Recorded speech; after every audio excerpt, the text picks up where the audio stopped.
I'm not entirely sure where this video is going to go because I'm not entirely sure what I'm really about to say. But if you are a person who is paying attention to things right now, then you're undeniably like locked into your phone, right? Like me, like you're all the way in and overwhelmed, I'm sure, as well. But the more media that I consume about this, the everything of politics that we've seen for such a long time, but particularly in the past year, in the election cycle and to where we are now, you see pictures of Kamala, like making facial expressions, laughing. There's, images of her with her jaw dropped, making like funny faces because she was having a natural response to something and someone caught it on camera. And you see that and you see like humanity in it. You see someone that you could potentially like encounter in the real world, right? And then you see pictures of Trump and you see videos of Trump, and they're so static and so hardline and so like, frankly, authoritarian, like untouchable. Like this is not something that you will ever be able to access. That's the air that he gives through his media presence, right? Like these images of like this hardline man that doesn't show expression, that doesn't show laughter, that doesn't really exhibit anything but like cruelty and bullying. And it's so interesting to me that this is all, there's so much converging right now. There are so many forces at play for what we are big time headed toward, and I can't even label what that is because it's uncertain, but like I think we all know that there's an energy building right now. And it's so interesting to me that within the media landscape that everybody is like fucking desperate to be part of. There are still so many people who like want to be influencers. The number one job that children want to do is like to be a YouTube creator, right? Like everybody is so desperate to be in this imaginary online space and to be successful in it. And yet the thing that makes you successful, or at least the thing that we hear that makes you successful, is authenticity, right? Like that's the number one thing. If you were to ever ask anybody, like, how do you be a successful creator? Authenticity. Show people who you really are. And that advice actually goes directly against what we see play out in real time. Trump is not fucking authentic. He might have duped some smaller brained people into thinking so, but like in general, anybody that has a vague sense of common sense understands that like that is not authentic. That's not a thing that you like can engage. Like you can't engage with Trump in the way that you could engage with a neighbor or a family member, or like a conversation you have with Trump, somebody might fangirl over, but it's not like a friendly conversation. You know what I'm saying? It's not authentic. It's not real. And so for our politics to be exhibiting this reflection of like people actually want what is untouchable. People want to feel like there is someone lording over them, like there is somebody who is leading them, guiding them, like they want to feel fucking protected because everybody's weak. And we've created such a culture of individualization, and like everybody is so independent, hyper independent, that we're like desperate for guidance and community. So people will like blindly follow whoever talks the loudest, right?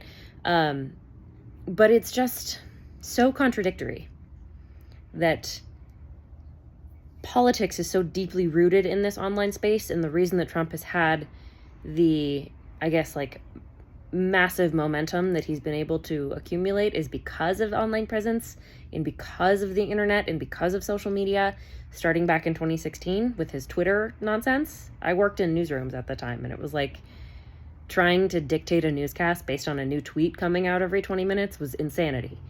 And we've only gotten further down that direction.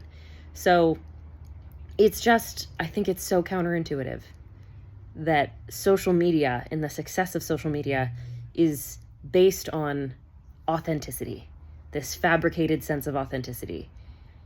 And that's exactly it. It's a fake authenticity. It's not real. Nobody's actually showing you who they really are through this little black box. That's not it. You see who people are when you meet them in person, when you talk to them, when you feel their energy. This is not it. But for politics to be so deeply entrenched in social media, and for social media to be so about authenticity, and yet politics and social media are on completely opposite ends of the spectrum on that. Like, people are choosing to support and look after the least authentic character we've ever had in U.S. politics, the least relatable character we've ever had in U.S. politics, like, by a big ass margin.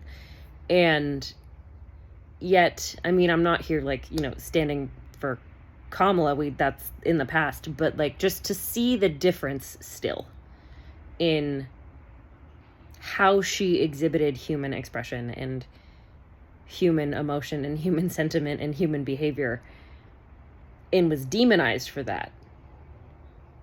Demonized for laughter. Yet everybody's so desperate for authenticity. And yet Trump doesn't show a shred of that and is celebrated for authenticity. Make that make sense. And you're not going to be able to, because this social media world that we live in is bullshit and is not real.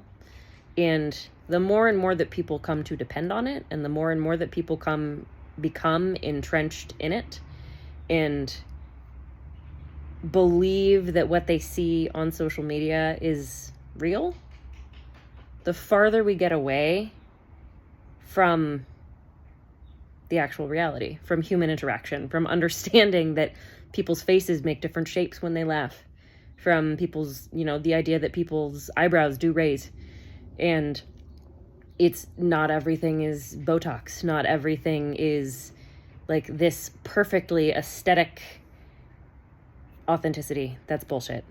I can guarantee you most of the creators that you follow, that you love, that you think are so authentic and real, could not be farther from what they present to you online. It's a very curated game that they've learned how to play, just as Trump has. Just as all of this just really comes down to the fact that social media is so fucking fake, even in the attempt to be authentic. The authenticity that is celebrated is a fake authenticity, not a real one. And within politics, we're celebrating that too. It's like this echo chamber of things that don't match, that just keep building and building and building until eventually some of this has to pop. It's not going to last forever, this ecosystem that we're in, because humanity is stretched too thin, people are stretched too thin, and what is real is not being represented. And what is real is the only thing that will ever actually ground us. When the cell towers go down, when or if nuclear war happens, like, this shit is not going to save you. What will save you is understanding of human emotion, understanding of human connection. It's the ability to read the stress on somebody's face. It's the ability to connect with a neighbor and have a conversation and hold space for them and whatever they might be carrying so that they can do the same for you. That doesn't happen here. Not in a way that actually translates to any deep human relation.